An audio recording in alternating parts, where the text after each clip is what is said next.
नमस्कार, आप देख रहे हैं के न्यूज नेशनल और मैं हूं आपके साथ में शोभित पाठक। तो रुक करते हैं महत्वपूर्ण सुर्खियों पर। मन की बात 24 अप्रैल को प्रसारित होगा 28वां एपिसोड। प्रधानमंत्री ने की अपील, साझा करें प्रेरक कहानियां।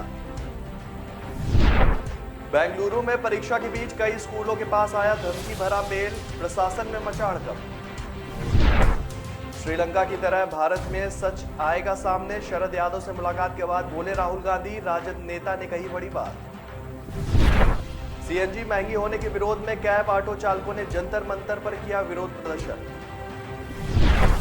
फिर 1000 के पार पहुंचे संक्रमित केस, सक्रिय मामलों की गिरावट जारी, 24 घंटे में 43 मौतें।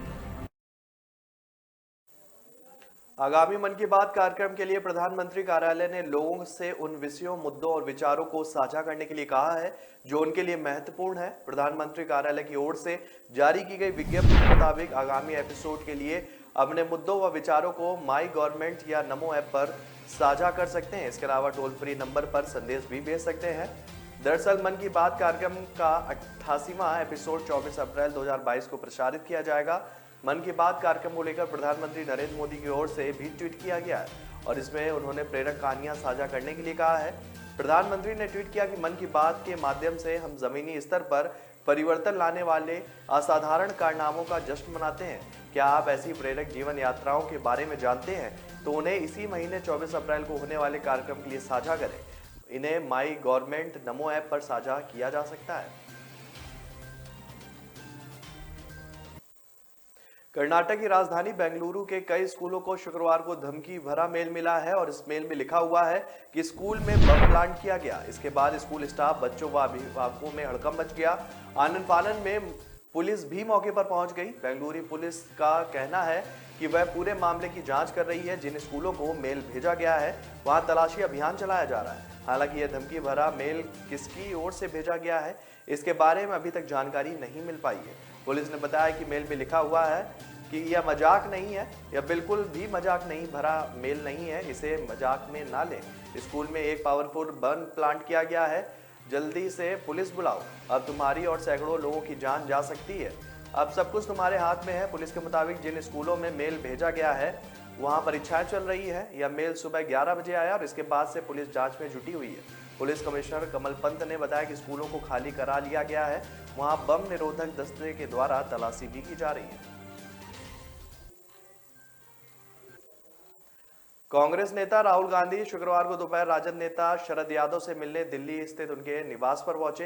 हाल ही में शरद यादव लालू यादव की पार्टी राष्ट्रीय जनता दल में शामिल हुए हैं। इस मौके पर शरद यादव ने कहा कि राहुल गांधी कांग्रेस अध्यक्ष उन्हीं को बनाया जाना चाहिए, तभी कुछ बड़ा हो सकता है। राहुल गांधी ने कहा कि बीते 2-3 सालों से सच छिपाया जा रहा है, लेकिन धीरे धीरे सच सामने आएगा। ऐसा ही श्रीलंका में हुआ है, वहां सच सामने आया, भारत में भी सच सामने आएगा।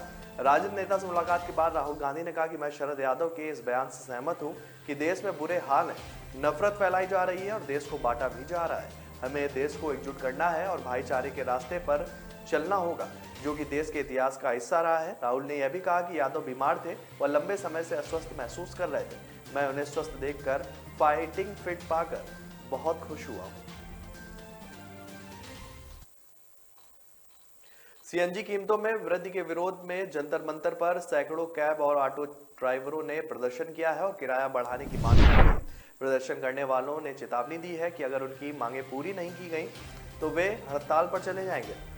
सर्वोदय ड्राइवर्स वेलफेयर एसोसिएशन के द्वारा रवि राठौड़ ने कहा कि सरकार को या तो सीएनजी की कीमतें कम करनी चाहिए या किराया बढ़ाना चाहिए। राठौड़ ने कहा कि सीएनजी की कीमतें लगभग 70 रुपए प्रति किलोग्राम है, लेकिन हमारी कैब और ऑटो का किराया वही है, तो अब हमारे लिए आसमान छू रही सीएनजी की कीमतों के साथ उसी किराए पर वाहन चलाना मुश्किल हो गया है। हम उचित पुनर्समीक्षा चाहते हैं जो पिछले 7-8 साल से लंबित है। अगर किराया नहीं बढ़ाया जाता है तो सीएनजी की कीमतें कम होनी चाहिए। राठौड़ ने दावा किया कि दिल्ली एनसीआर में लगभग 4 लाख ड्राइवर है। उन्होंने कहा कि विरोध प्रदर्शन खत्म होने के बाद अनिश्चितकालीन हड़ताल पर जाने का फैसला लिया जा सकता है। उन्होंने कहा कि आज का प्रदर्शन सांकेतिक है, हम प्रदर्शन के बाद बैठक करेंगे और अनिश्चितकालीन हड़ताल करने या नहीं करने पर निर्णय करेंगे। बीते 24 घंटे में कोरोना के 1109 नए मामले मिले हैं। बीते कुछ दिनों से नए संक्रमितों की संख्या लगातार घट रही थी, लेकिन शुक्रवार को यह फिर 1000 के पार पहुंच गई। केंद्रीय स्वास्थ्य मंत्रालय द्वारा शुक्रवार सुबह अपडेट किए गए आंकड़ों के अनुसार 24 घंटे में 1109 नए मामलों को मिलाकर देश में कुल संक्रमितों की संख्या 4,30,33,067 हो गई है। इसी दौरान 43 लोगों ने महामारी के आगे दम तोड़ दिया। इसे मिलाकर देश में कुल मृतक संख्या जो है 5,21,573 हो गई है। बीते 24 घंटे में सक्रिय केस में 147 की गिरावट दर्ज की गई है। यह कुल केस के 0.3% है। वहीं महामारी से रिकवरी दर जो है 98.76% है और दैनिक सकारात्मकता दर जो है वो 0.24% और साप्ताहिक जो है वो 0.23% पर बनी हुई है।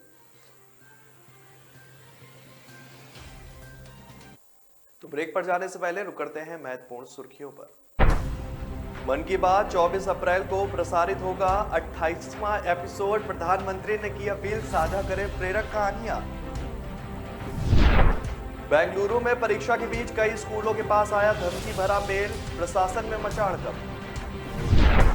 श्रीलंका की तरह भारत में सच आएगा सामने, शरद यादव से मुलाकात के बाद बोले राहुल गांधी। राजद नेता ने कही बड़ी बात। सीएनजी महंगी होने के विरोध में कैब ऑटो चालकों ने जंतर मंतर पर किया विरोध प्रदर्शन। फिर 1000 के पार पहुंचे संक्रमित के सक्रिय मामलों की गिरावट जारी, 24 घंटे में 43 मौतें।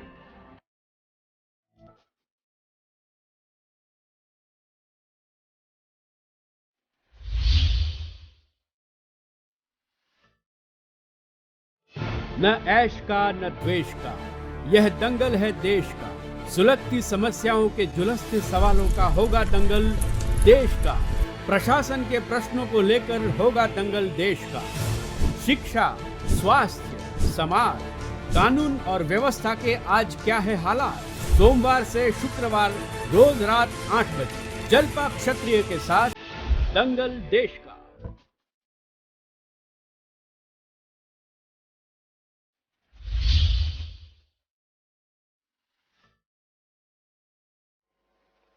ब्रेक के बाद फिर स्वागत है आपका। रुक करते हैं आगे की खबरों पर। विधानसभा अध्यक्ष रितु खंडूरी भूषण भारत में पहली बार गुवाहाटी में आयोजित राष्ट्रमंडल संसदीय संघ की अंतर्राष्ट्रीय स्तर पर कार्यकारी समिति की बैठक में भाग लेंगी। इस बैठक में शामिल होने के लिए 9 से 12 अप्रैल तक असम के दौरे पर रहेंगी। वहीं पहली बार असम विधानसभा 9 व 10 अप्रैल को सीपीए मध्यवर्षीय कार्यकारी समिति की बैठक की मेजबानी कर रही है। सीपीए की कार्यकारी समिति में सीपीए के अध्यक्ष के नेतृत्व में लगभग 35 सदस्य शामिल है और इसमें अफ्रीका के अलावा सीपीए के प्रत्येक क्षेत्र के लिए 3 क्षेत्रीय प्रतिनिधि भी शामिल है। भारत रीजन की ओर से उत्तराखंड व असम राज्य की विधानसभा और इस कार्यकारी समिति के सदस्य हैं। सीपीए की कार्यकारी समिति की बैठक में Africa, Asia, Australia, British island, Canada एवं कैरिबियन, अमेरिका एवं अटलांटिक रीजन के सदस्य प्रतिभाग करेंगे। वहीं असम विधानसभा इस बार सीपीए भारत रीजन के 8वें सम्मेलन की मेजबानी भी कर रहा है। 11 व 12 अप्रैल को यह सम्मेलन गुवाहाटी विधानसभा भवन में होगा और सम्मेलन में सभी राज्यों के विधानसभा के अध्यक्ष, उपाध्यक्ष, विपक्ष नेता, लोकसभा और राज्यसभा के सदस्य समेत 200 से अधिक प्रतिनिधि भाग लेंगे। सम्मेलन की अध्यक्षता लोकसभा अध्यक्ष ओम बिरला करेंगे। राष्ट्रमंडल संसदीय संघ लगभग 180 राष्ट्रमंडल सदस्यों व विधान मंडलों का एक अंतर्राष्ट्रीय समुदाय है जो राष्ट्रमंडल की लोकतांत्रिक शासन के उच्चतम मानकों के प्रति बद्धता को गहरा करने के लिए मिलकर काम करता है। विधानसभा चुनाव में मिली हार के बाद समाजवादी पार्टी के मुखिया अखिलेश यादव ने अपनी रणनीति बदल दी है।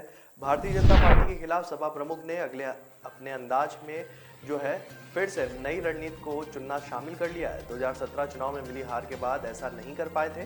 सियासी जानकारों का कहना है कि अखिलेश किसी भी हालात में 2024 और 2027 में समाजवादी पार्टी की परफॉर्मेंस बेहतर करना चाहते हैं। यही कारण है कि इस बार वह अपनी पुरानी गलतियों को दोहराने की भूल नहीं करेंगे। 2017 चुनाव में मिली हार के बाद अखिलेश यादव ने ईवीएम का मुद्दा उठाया था। भाजपा पर धांधली का आरोप लगाकर कुछ ही दिनों में वह शांत हो गए थे। 11 मार्च 2017 को विधानसभा चुनाव का परिणाम आया था। इसके बाद उन्होंने 6 अप्रैल 2017 तक यानी कि 26 दिन में महज 10 ट्वीट किए और इसमें से 3 ट्वीट थे जिनके जरिए उन्होंने भाजपा को घेरने की कोशिश की थी। रक्षा अनुसंधान एवं विकास परिषद द्वारा विकसित काउंटर ड्रोन तकनीक रक्षा मंत्री राजनाथ सिंह ने अडानी डिफेंस सिस्टम और Lawrence and Trudeau tele limited और इलेक्ट्रॉनिक्स कॉरपोरेशन ऑफ इंडिया को सौंप दी है। इसे रक्षा उत्पाद में निजी क्षेत्र की भागीदारी और मेक इन इंडिया अभियान के लिए बड़ा कदम माना जा रहा है। डीआरडीओ के लिए एक समारोह में रक्षा मंत्री और रक्षा राज्य मंत्री ने तकनीकी से संबंधित दस्तावेज निजी कंपनियों के प्रतिनिधियों को सौंपे और अब यह कंपनी बड़े पैमाने पर काउंटर ड्रोन सिस्टम का उत्पादन शुरू करेगी और डीआरडीओ के मुताबिक विभिन्न सेंटरों के जरिए तकनीकी दुश्मन के ड्रोन को जटिल हालत में भी पहचान लेगी। दुश्मन के ड्रोन का सभी डाटा अपने सिस्टम में कॉपी करने के बाद उसे आंशिक या पूरी तरह से नष्ट किया जा सकेगा। दुश्मन ड्रोन की पहचान के लिए रडार और आरएफ पर आधारित डिटेक्शन सिस्टम काम में लाया जाएगा। उसके डाटा को खंगालने का काम इलेक्ट्रो ऑप्टिक सेंसर और कॉमेंट तकनीक से होगा। इस तकनीक से ड्रोन को बेजान करने के लिए आरएफ जैपिंग और एंटी जीएनएसएस का इस्तेमाल भी किया जाएगा। गोंडा बहराइच मार्ग पर विमौर गांव में संत आसाराम बापू आश्रम परिसर में खड़ी कार में एक किशोरी का शव मिला है। किशोरी बीते 5 अप्रैल को देर शाम से घर से गायब हुई थी और इस मामले में स्वजन से 3 लोगों के खिलाफ अपहरण का मुकदमा दर्ज कराया है। आश्रम में खड़ी कार से बदबू आने के बाद चौकीदार ने कार में शव को देखा तो सूचना पुलिस को दी। बताया जा रहा है कि किशोरी का शव मिलने की जानकारी होने पर डीएम डॉक्टर उज्जवल कुमार व एसपी संतोष कुमार मिश्र ने पहुंचकर जानकारी ली। इसके साथ ही घटना का राजपास व आरोपितों की गिरफ्तारी के लिए 5 टीमों को लगाया गया है। डॉग स्क्वाड व फॉरेंसिक टीम ने पहुंचकर पड़ताल भी की है। उधर आश्रम के सेवादार समेत कई लोगों को पुलिस ने हिरासत में ले लिया। एसपी ने बताया कि नगर कोतवाली के एक गांव की रहने वाली किशोरी बीते 5 अप्रैल की देर शाम से घर से गायब हो गई थी। इस मामले में उसके घर वालों ने 6 अप्रैल को मिर्सौलिया चौकी पर सूचना दी। काफी तलाश के बाद जब किशोरी का पता नहीं चला तो 7 अप्रैल को उसके पिता ने 3 लोगों के खिलाफ अपहरण का मुकदमा दर्ज कराया। मुकदमे के बाद किशोरी की बरामदगी के लिए टीम लगाई गई। बताया गया कि गुरुवार देर रात गोंडा बहराइच मार्ग पर संत आसाराम बापू आश्रम परिसर में खड़ी कार में किशोरी का शव पड़ा होने की जानकारी पुलिस को मिली, जिसके बाद हड़कंप मच गया। मुख्यमंत्री पुष्कर सिंह धामी ने भ्रष्टाचार मुक्त उत्तराखंड की दिशा में बड़ी पहल की है। भ्रष्टाचार की शिकायतों के लिए उन्होंने आम जनता के लिए 164 नंबर का वेब ऐप जारी किया। यह पारदर्शी सरकार की तरफ से मुख्यमंत्री पुष्कर सिंह धामी के बढ़ते कदम है। उत्तराखंड में दोबारा मुख्यमंत्री की कुर्सी संभालने के बाद सीएम धामी एक्शन में नजर आ रहे हैं। वे लगातार राज्य के विकास के लिए जरूरी योजनाओं पर पूरा ध्यान लगाए हुए हैं। अधिकारियों की बैठकें लेने के साथ ही वह स्वयं भी निरीक्षण कर रहे हैं। आज शुक्रवार को उन्होंने एक और फैसला राज्य के हित में लिया है। उन्होंने भ्रष्टाचार मुक्त उत्तराखंड की ओर से बड़ा कदम उठाया और इससे प्रदेश की जनता को राहत मिलने का आश्वासन भी दिया है। प्रदेश में कहीं भी भ्रष्टाचार की शिकायत के लिए आम जनता इस नंबर पर कॉल कर सकती है और जनता की शिकायत पर तुरंत कार्रवाई भी की जाएगी। मुख्यमंत्री पुष्कर सिंह धामी लगातार प्रदेश हित में अहम फैसले ले रहे हैं। उनका कहना है कि भाजपा राष्ट्र पहले, संगठन दूसरे और व्यक्ति तीसरे के सिद्धांत पर चलती है, जिसके लिए हम निरंतर प्रयासरत हैं। तो ब्रेक पर जाने से पहले रुक करते हैं महत्वपूर्ण सुर्खियों पर। मन की बात 24 अप्रैल को प्रसारित होगा 28वां एपिसोड। प्रधानमंत्री ने की अपील, साझा करें प्रेरक कहानियां। बेंगलुरु में परीक्षा के बीच कई स्कूलों के पास आया धमकी भरा मेल, प्रशासन में मचा हड़कंप। श्रीलंका की तरह भारत में सच आएगा सामने, शरद यादव से मुलाकात के बाद बोले राहुल गांधी। राजद नेता ने कही बड़ी बात। सीएनजी महंगी होने के विरोध में कैब ऑटो चालकों ने जंतर मंतर पर किया विरोध प्रदर्शन। फिर 1000 के पार पहुंचे संक्रमित के सक्रिय मामलों की गिरावट जारी, 24 घंटे में 43 मौतें।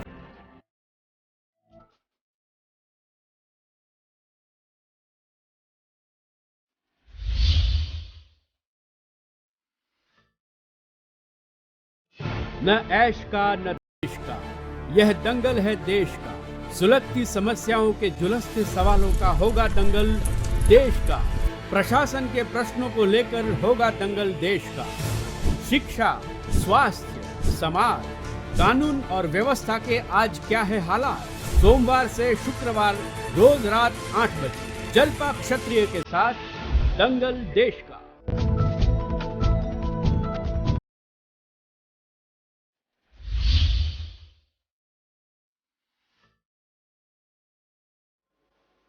ब्रेक में स्वागत है आपका। रुक करते हैं आगे की खबरों पर। शिवसेना नेता संजय राउत ने मुंबई को लेकर बड़ा दावा किया है। इसके साथ ही उन्होंने भाजपा पर आरोप लगाया है कि वह मुंबई को एक केंद्र शासित प्रदेश बनाने की साजिश रच रही है। मुंबई को केंद्र शासित राज्य बनाने के प्रयासों के अपने पास सबूत होने का भी राउत ने दावा किया है। राउत ने कहा है कि इस आशय का एक प्रेजेंटेशन भी केंद्रीय गृह मंत्रालय में प्रस्तुत किया गया है। मुंबई में पत्रकारों से चर्चा में राउत ने आरोप लगाया कि भाजपा के पूर्व सांसद किरीट सोमैया और पार्टी नेता बिल्डरों व्यापारिकों का एक समूह इस साजिश का हिस्सा था। मुंबई केंद्र शासित प्रदेश बनाने के बारे में एक प्रस्तुति MHA को दी गई, बैठकें हुई और इस उद्देश्य के लिए धन एकत्र किया गया। यह सब पिछले 2 महीनों से चल रहा था और मैं जो कह रहा हूं उसे साबित करने के लिए मेरे पास सबूत भी हैं। मुख्यमंत्री भी इस घटनाक्रम से वाकिफ हैं। राउत ने दावा किया अगले कुछ महीनों में किरीट सोमैया के नेतृत्व वाला समूह यह कहते हुए कोर्ट जा सकता है कि महाराष्ट्र की राजधानी मुंबई में मराठी लोगों का प्रतिशत बहुत कम हो गया है, इसलिए महानगर को केंद्र शासित प्रदेश बनाया जाना चाहिए। राउत ने कहा कि सोमैया इससे पूर्व मराठी को स्कूल में अनिवार्य भाषा बनाने के राज्य सरकार के निर्णय को भी चुनौती दे चुके हैं। कर्नाटक और महाराष्ट्र में शुरू हुए लाउड स्पीकर विवाद के बीच केरल के राज्यपाल आरिफ मोहम्मद का बयान सामने आया है।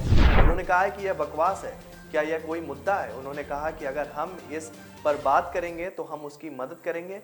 क्या आप उन लोगों की मदद करना चाहते हैं? दरअसल अजान विवाद की शुरुआत महाराष्ट्र से हुई है। यहाँ पर राज ठाकरे ने बयान दिया है कि मस्जिदों से लाउड स्पीकर का इस्तेमाल बंद हो। अगर ऐसा नहीं हुआ तो मस्जिदों के बाहर हनुमान चालीसा का पाठ किया जाएगा। इसके बाद यह मुद्दा कर्नाटक पहुंच गया है और कई हिंदू संगठनों ने मस्जिदों के बाहर लाउड स्पीकर बंद कराने की मांग की है। इसके बाद कर्नाटक और महाराष्ट्र सरकार ने लाउड स्पीकरों पर सख्त रुख अख्तियार कर लिया है। दोनों जगह तेज आवाज के कारण मस्जिद व मंदिरों को नोटिस दिए गए हैं। बेंगलुरु के पुलिस कमिश्नर कमल पंत ने गुरुवार को बताया कि 125 जो है मस्जिदों और 83 मंदिरों, 22 चर्च, 59 पब, बार और रेस्टोरेंट और 12 उद्योग को नोटिस जारी किए गए हैं।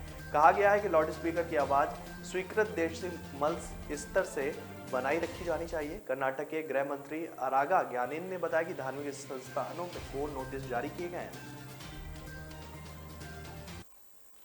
सीतापुर जिले के खैराबाद इलाके में स्थिति बड़ी संगत के महंत बजरंग मुनिदास द्वारा अमर्यादित टिप्पणी करने के मामले में पुलिस ने आखिरकार जो है केस दर्ज कर लिया है।